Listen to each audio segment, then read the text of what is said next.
Maze Runner, Scorch Trials, starring Dylan O'Brien as Styles from Teen Wolf, or better known as my #1 pick of who should have played Peter Parker in the new reincarnation of Spider-Man for the MCU. But we're not even about to get into that. Right now, we're talking about the Scorch Trials. And Dylan O'Brien reprises his role as Thomas, the guy with a plan who showed the rest of the group how they escape the maze and get out into the Scorch. Now, if you haven't seen this film, then why the hell are you watching this video? Obviously, you don't care about spoilers, because this whole film is a freaking spoiler. I mean, any review of this film is a freaking spoiler. So obviously you don't care about what happened. So here's a spoiler. He gets put in the maze, all this drama happens, some people get killed, there are things in the maze, they end up overcoming that, him and several other people get out the maze, and bam, here we are in this movie. Now there is some great acting up in this film, and Dylan O'Brien, which I found myself being a major fan of, he does an amazing job with playing the role of Thomas once again, as well as all of the other supporting actors portraying their respective roles for these characters in this film. And I can't say that I did like Aidan Gillen's character Jensen as the main antagonist. Now he wasn't the best bad guy that I've ever seen or even close to that, but he did a good job of what he was given. Man, that Asian kid was badass and cool as hell, especially with that running knee that he gave the guard when they was getting chased throughout the facility, as well as I love the environment of the Scorch and how they captured the devastation of the world at this point with crashed buildings and just everything around it. It was so immersive, and they did a great job with the CG and creating this world that these characters had to survive through. And the action was done pretty good, from the lightning chase scene all the way to the glass breaking scene. They had certain good moments where things were intense, and when they were intense, they were intense. But a lot of those times is where the movie kind of failed for me, because there were times where it was supposed to be intense, but I did not feel the intensity from that scene. From the zombie-like characters, from when they were in the mall and they were getting chased by them, yeah, it started off scary and creepy at first, but then after that, you wasn't really creeped out or scared by it. And then at one point, it was just dark and all these flashlights was flashing all around it, and it was a whole bunch of things happening at one time, which it was hard to keep up with. Like, you ain't know who was doing what to who, how, or anything else. It was just a lot of chaos, and it was unorganized and just sloppily put together, and it took me out the film at that moment. And while this movie does answer some questions from the first film, it does leave a lot of unanswered questions from this film, which more than likely they're gonna leave it up to the third film to answer all of these questions. And for those who haven't seen the first one nor this one, or have seen the first one and haven't seen this one, not a spoiler, there is gonna be a third film. I mean, it is a book adaptation, for Christ's sakes. I mean, so what do you expect? And warning, right now I'm about to go into spoiler territory, so if you don't want to be spoiled by what I'm about to say, please fast forward into this point of the video so you won't get any of the spoilers that I'm about to give out. And one thing that I did like that the story did is that it asked the question, is Wicked really the definitive antagonist of this film? Because when you find out their motives and why they want to get these kids, and they want to find a cure and save the rest of the world, so it brings to light what they're actually doing is kind of good in their own way. It's just how they're going about doing it that's wrong. It also shows the desperate nature of humans and how we'll do anything for our survival. And that's all that they're trying to do, is just save humanity so that we won't get wiped out by this disease that's turning everybody into these plant-like zombie creatures. So it's kind of like they're doing the bad thing but for a good reason. I mean, still, can you really fault them? Believe that you can, but not really. It's all up to interpretation. One of the things that I didn't like is when Teresa finally revealed to Thomas her plan of renting them out to Wicked and her giving them the location to where they were at, and then suddenly everything just starts happening. All the helicopters come in, the trucks, just at that precise moment was unrealistic to me, and it was just too convenient, and it just kind of took me out the movie at that moment. And not only were convenient moments, but it was just a lot of cliche with the dialogue, and just a lot of it was just, you can kind of smell it from a mile away of what they were going to say, how they were going to say it. It was just too cliche, and I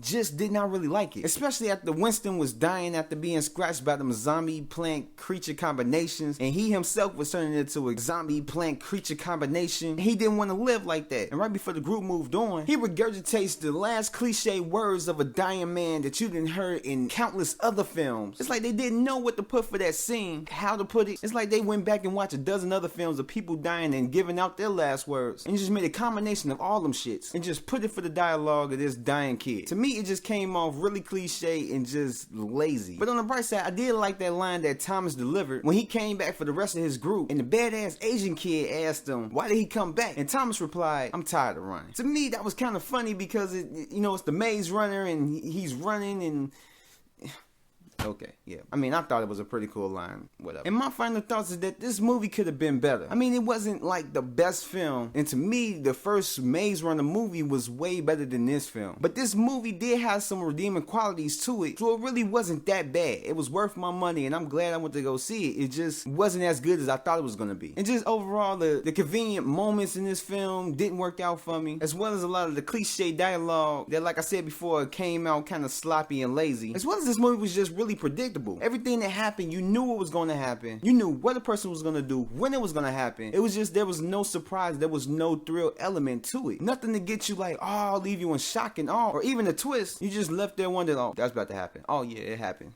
Oh, this is about to happen.